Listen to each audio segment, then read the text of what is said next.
I'm Onyia. Welcome to Behind the Hype, presented by HBO Max. I'm here with the lovely Brittany Hampton. Tell me a little bit about what your defining moment was, or what's led you to where you're at now. Got it. It's funny that you asked that though, because I feel like my journey is constantly going, right? Especially like after the year that we just had. Where I currently am now, I work for Russell Westbrook with a brand that he has called Honor the Gift. And I am the women's designer and current stylist for Honor the Gift. But like to get there, you know, working for DVF, a woman that I admired, designing under her, and then gosh, coming from Nickelodeon prior to that, being in LA for me has like just been the turnstile for like everything that I've ever done. I'm from the Bay Area. Yeah, I'm from the Bay Area, but I've been in LA now for almost 11 years. Oh, so this is home. It's home, it's home. And it sucks because I did try to move to New York and then like come back, but.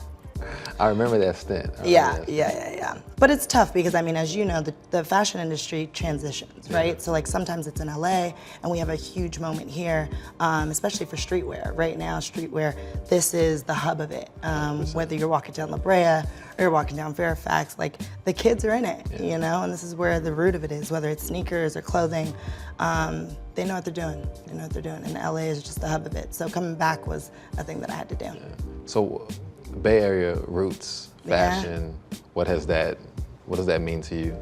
Wow, well, it started with my grandmother. I'm half black, half Filipino, and my grandmother was a fashion designer. She used to make wedding gowns when she was in the Philippines. So I've known how to sew since I was 5. And then I was modeling and being in that world of things. So like growing up in San Francisco, I was a Levi's girl. I was a Gap girl. And I was that kid that was like in every single ad. And so to me, I always never wanted to be in front of the camera, but wanted to be behind the scenes. And I was like, how did you pick out that outfit for me? And I was that little girl that was like, I want the pink dress instead of the yellow dress, and whatever it was. And so, so I would actually take the Greyhound down and sneak into cars with my friends and like do internships here in LA. Whether it was styling, whether it was, you know, sneaking into backstage of fashion shows at like Saks Fifth Ave and Neiman Marcus. Like, it was the grind for me, for sure. Outerwear is a big thing out there. Yeah. And so is there anything that you draw from, you know, your San Francisco upbringing that, you know, that, because LA, obviously outerwear is big out in LA also. Yeah. But not as much. Yeah, not as much. They're in t-shirts and sweats out here. Sure. Don't get it twisted. San Fran, but you're layered for the most part. You're layered up. Or you're prepared. Which is probably why I like everyone loves, especially in fashion, we love the fall winter, right? Yeah, like those collections, when those drop, like that's what we need to do. And then of course, like going to New York was a thing for me because it's like I get to finally wear my layers. North Face was huge growing up in the Bay. Like if you didn't have that one little layer on, like you weren't cool.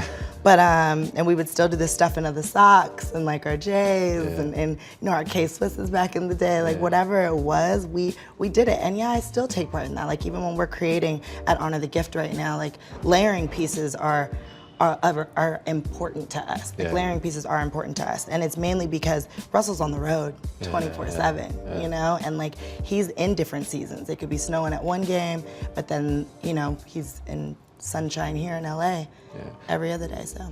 How did you guys connect? Like, how did Russell find someone as unique and gifted as you, and how did you find someone as unique and gifted as Russell? Yeah, man, you know, these LA streets are hot. That's what we like, that's what we like to say. But Russell's been a friend of mine for a few years now. When I was over at DVF, you know, we connected because he was at Fashion Weeks, I was at Fashion Weeks, we were around a lot of the same people.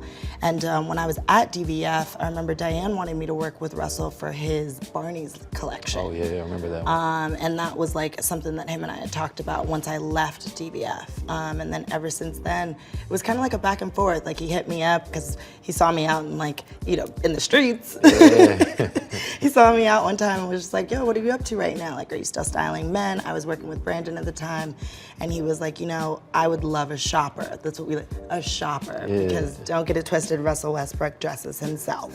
But yeah, like he needed someone. And then we had a conversation about what I was doing. I was creating my own line at the time. And this was in 2019, right before COVID happened. It's different because the relationship that him and I have, I think that his main focus bringing in women's wear to a streetwear brand was the focus of women in the culture. And for him, it was like silhouettes. He was like, I feel like girls just shouldn't be in men's t-shirts all the time. Like, I want to see my wife cut them up, and I want to see her in like some sexy jeans, but like, you know, some dope sneakers. And he knows his woman, you know, and that's because he's in and out of fashion shows. He's on the carpet. He's next to Anna. Like, he knows. Yeah, he's a fan. You know, The Hype is a design focused show with a lot of competitiveness into it. Right? Love that. Describe you being a woman in this space. And it's a space that's, for the most part, it's occupied by women. Fashion, style, you know, styling. So how do you embrace the competitiveness that you might experience? Wow, I'm trying to think of like some good notes that I would give to the to the competitors too. I think I embraced who I was first, and I think I had that little bit of a tomboy essence growing up as well. So in the streetwear culture, to be a woman in the streetwear world is difficult. It's not necessarily easy because you're not respected. You think you're just trying to follow boys or follow athletes or just like dress like them.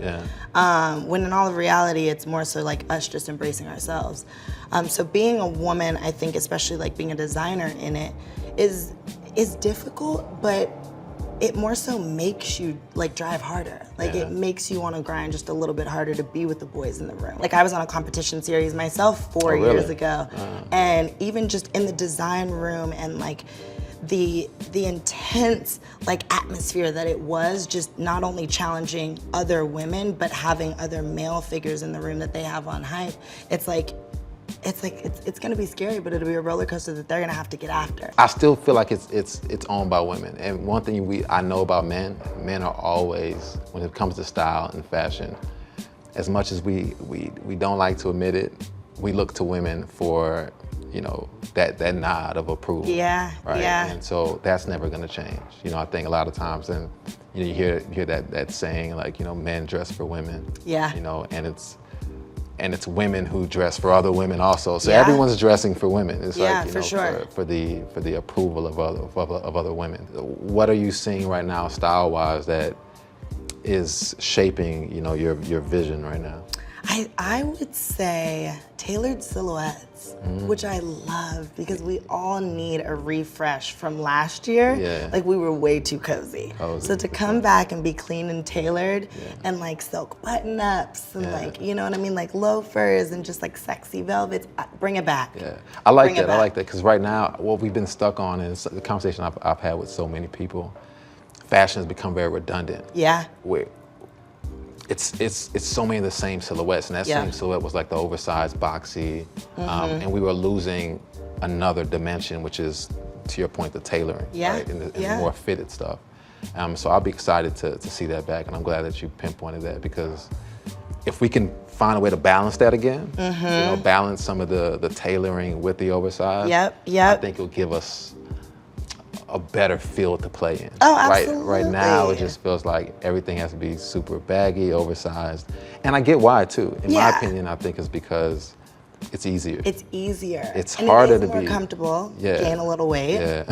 You know, but that's one reason why I've always respected you, right? Like for you to be the founder and like owner of Upscale Hype, and like you take notes on everyone and what they're wearing and what they're doing and what's coming out.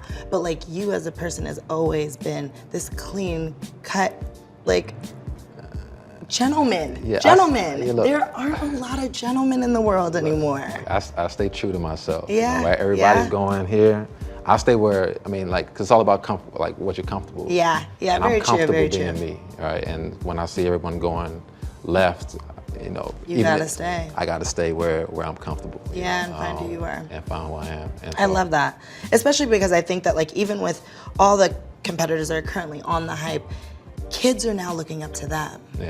And to be in that position, it's like you're not only gonna mold something for yourself, but you have to create this legacy behind who you are and what you bring to the table. There are millions of designers currently. So it's like, what's gonna set you apart and not just follow the lead of everyone else and what's currently out. So what women in this space right now you feel are, you know, really outside of yourself?